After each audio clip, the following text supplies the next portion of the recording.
And then I got married and I thought, well, I also got to provide for my wife. So this is even more amazing.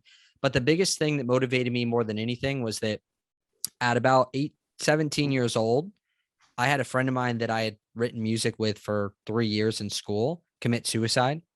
And I didn't even know that she was even having an issue. Yeah. Because through my journey of being overweight, being self-conscious, which just means being conscious of yourself only, self-conscious, I didn't even put any emphasis on how she was doing. And so when she ended up committing suicide, and just a few months, or I think it was actually 2 weeks later, we had like a little school memorial, word of mouth only, crazy, like 400 and something people showed up. And I went up there in front of everyone. The only thing that I could say was, she made an impact in 450 people's lives, yet we didn't make a big enough impact in her life to even have her think about not doing what she did. Yeah. And I was like, that sucks. So about 6 months after that, I was driving down a freeway. I had just gone to church for the first time in my life, I think. And I was like, man, I want to be used to do something greater. I want to be like led to do something, not just randomly pick things and do it.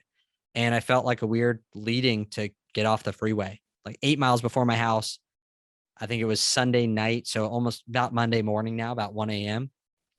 And I got off the freeway. I was like, whatever, if I don't listen to this voice now, like, I'm not going to listen to it later either. And that's what most people ask is, they're like, what should I do with my life? And they're like, they get this thought.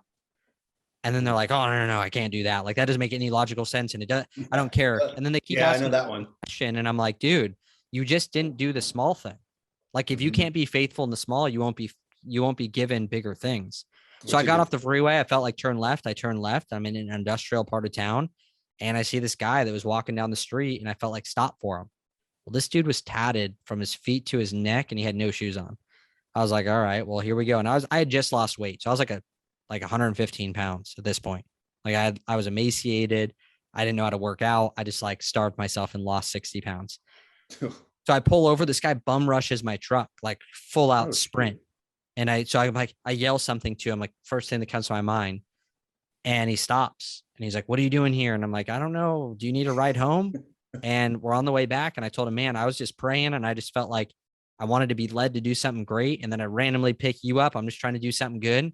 And he starts bawling, crying, this big old dude in my truck, because his car had broken down on the side of the street.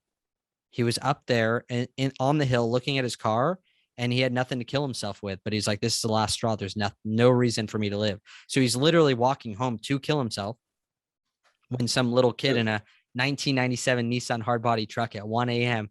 pulls off the freeway 8 miles before his house at 1 o'clock in the morning, Monday morning. I was driving Sunday night. And that's when I realized, I was like, man, like, this is how I want to run my business. And so that's what really, looking back now, years later, I realized that was really the start to building what I've built today.